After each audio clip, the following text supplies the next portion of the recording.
அன்பு நண்பர்களே, நாம் கையெழுத்திட்ட ஒரு ஆவணத்திற்கு, ஒரு டாக்குமெண்ட்டுக்கு அட்டஸ்டேஷன் அல்லது அஃபிடவிட் அல்லது நோட்டரி தேவையில்லை என்பதை இந்த பதிவில் பார்க்க இருக்கிறோம். இந்திய சாட்சிய சட்டம் த இந்தியன் எவிடன்ஸ் ஆக்ட் பிரிவு 70 பிரகாரம் நாம் கையெழுத்திட்ட ஒரு டாக்குமெண்ட்டுக்கு, ஆவணத்திற்கு அட்டஸ்டேஷன் அல்லது அஃபிடவிட் அல்லது நோட்டரி தேவையில்லை. இதாங்க சட்டம். பொதுவாக நம்ம இந்த கவர்மெண்ட் ஆஃபீஸில் போனோம்னா, அரசு அலுவலகத்துக்கு போனோம்னா அட்டஸ்டேஷன் வாங்கிட்டு வாங்கன்னு சொல்லுவாங்க. அட்டஸ்டேஷன் அப்படிங்கிறது இங்கிலீஷுங்க. இது தமிழில் சான்றொப்பம் அப்படின்னு சொல்லுவாங்க, இல்லை மேலொப்பம்னு சொல்லுவாங்க.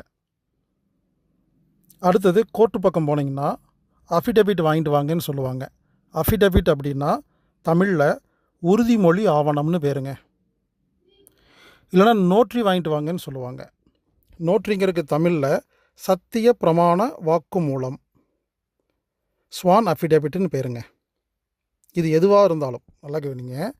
இப்போ நான் சொன்ன எல்லா தமிழ் இங்கிலீஷ் வார்த்தைக்கு தேவையான எதுவாக இருந்தாலும் இதற்கு ஒரு மனிதன், அதாவது இந்திய குடிமகன், ஒரு பேப்பரில் ஒரு லெட்டர் எழுதி கையெழுத்து போட்டாலோ, இல்லை ஒரு ஜெராக்ஸில் ஒரு கையெழுத்து போட்டு ஒரிஜினல் கையெழுத்து போட்ட ஒரு ஆவணத்திற்கு அட்டஸ்டேஷன், அஃபிடவிட், நோட்டரி தேவையில்லை.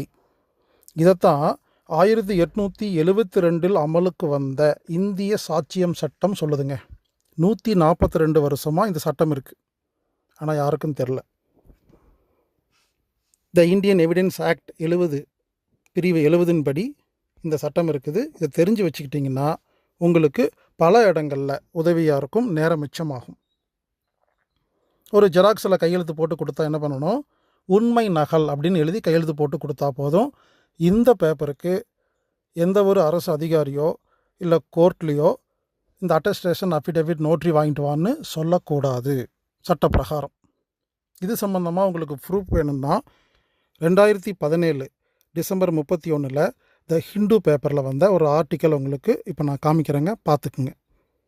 2014 August 1 press information bureau government of India prime minister ஆஃபீஸ்லேருந்து ரிலீஸ் பண்ணப்பட்ட ஒரு லெட்டர் உங்களுக்கு காமிக்கிறேன், நீங்கள் பார்த்துக்குங்க. இந்த 2 ப்ரூஃபையும் நீங்கள் வாட்ஸ்அப்லேயோ கூகுள் ட்ரைவ்லேயோ வச்சுக்கலாம். இல்லை ஜெராக்ஸ் போட்டு கையில் வச்சுக்கிட்டு யாராவது உங்கள்கிட்ட அரசு அதிகாரிகளோ கோர்ட்லேயோ அட்டஸ்டேஷன், அஃபிடவிட், நோட்ரின்னு கேட்டாங்கன்னா இந்த டாக்குமெண்ட்டை நீங்கள் எடுத்து காமிச்சிங்கன்னா அதுக்கப்புறம் அவங்க கேட்க மாட்டாங்க. இதுபோல் சட்ட நுணுக்கங்களை தெரிந்து வைத்துக் கொள்வதால் நமது நேரம் மிச்சமாகும், நமக்கு உதவியாக இருக்கும்.